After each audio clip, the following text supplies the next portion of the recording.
సంవత్సరాల తరబడి government job కోసం వేచి చూస్తున్నారా? కేవలం 8 నెలల్లో మీ కల నెరవేర్చుకోండి. వెంటనే కింది నెంబర్స్ కి కాల్ చేయండి. Welcome to Suman TV. Pakistan ఏం చేయాలి అంటే సోషల్ మీడియా కావచ్చు, వ్యక్తిగతంగా కావచ్చు, యుద్ధం చేయాలి. పాకిస్తాన్ మీద దాడి చేయాలి. పాకిస్తాన్ పైన ఎయిర్ స్ట్రైక్ జరగాలి. పాకిస్తాన్ మీద నేవీ స్ట్రైక్ జరగాలి. పాకిస్తాన్ బార్డర్ చుట్టూ ఆర్మీ కూడా కాల్పులతో పాకిస్తాన్కి తగిన బుద్ధి చెప్పాలని ప్రతి ఒక్కరూ కోరుకుంటున్నారు. కశ్మీర్ నుంచి కన్యాకుమారి వరకు ప్రతి భారతీయుడి మనసులో ఉన్నది ఇదే. కానీ యుద్ధం చేస్తే ఏం జరుగుతుంది? అంటే మొదటగా మన పైన కూడా మన శత్రు దేశం దాడి చేసే అవకాశం ఉంటుంది. దాడి చేసినప్పుడు మరి మనం భారతీయ పౌరులుగా, బాధ్యత కలిగిన పౌరులుగా మనం ఏం చేయాలి? ఇది చాలా ముఖ్యమైన పాయింట్. అందుకే ప్రభుత్వం రేపటి నుంచి అంటే బుధవారం నుంచి అంటే మే 7వ తేదీ నుంచి దేశవ్యాప్తంగా మాక్ డ్రిల్స్ నిర్వహిస్తోంది. హైదరాబాదులో కూడా 4 కీలకమైన ప్రాంతాల్లో ఈ మాక్ డ్రిల్స్ జరిగే అవకాశం ఉందని తెలుస్తోంది. ఇందులో ఇంకా స్పష్టత లేదు. ఇది అధికారికమైన విషయం అయితే కాదు. కాకపోతే మాక్ డ్రిల్ చేసేటప్పుడు ముఖ్యంగా హైదరాబాద్ లాంటి నగరాలకు ఏం జరుగుతుంది?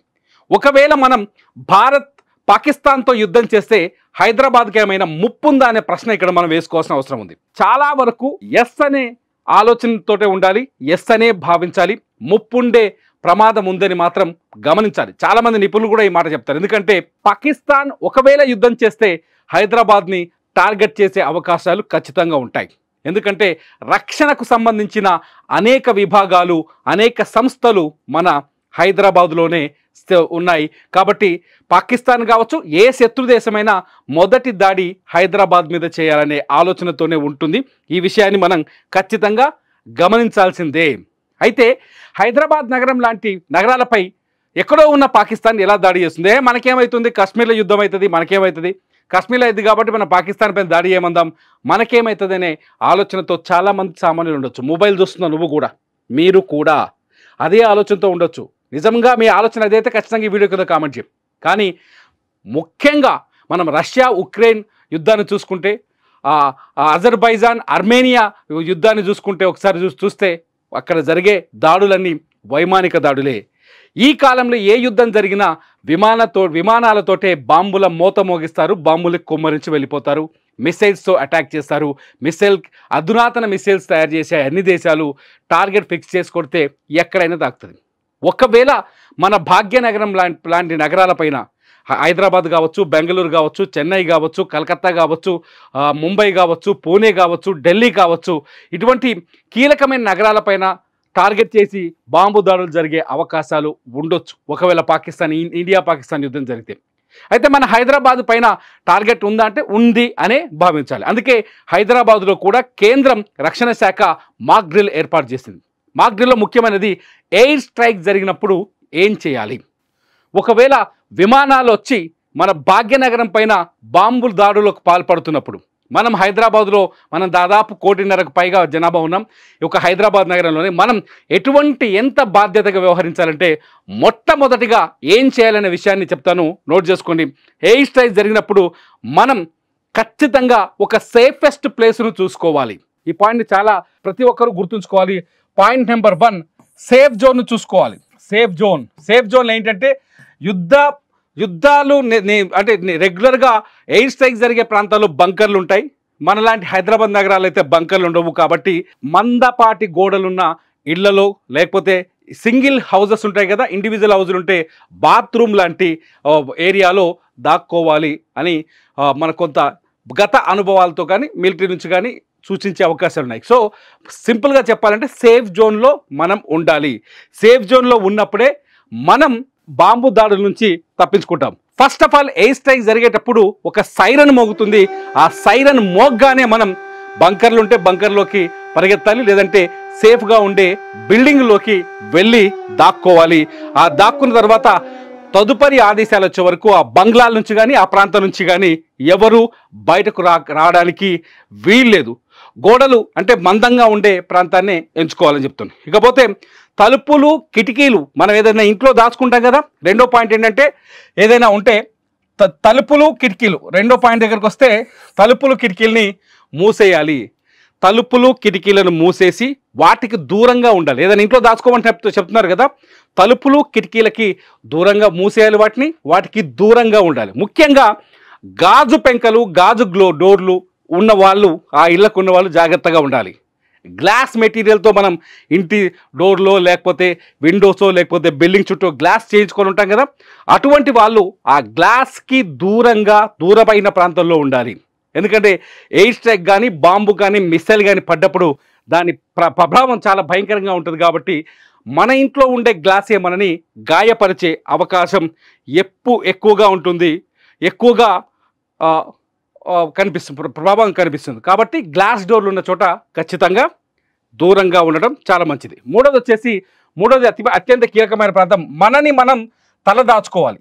మూడో పాయింట్ ఏంటంటే మనల్ని మనం తలదాచుకోవడం చాలా ముఖ్యమైన విషయం. మీరు ఉక్రెయిన్ రష్యా యుద్ధం విజువల్స్ చూడండి, యూట్యూబ్లోకి వెళ్ళి చూస్తే మీకు అర్థమవుతుంది.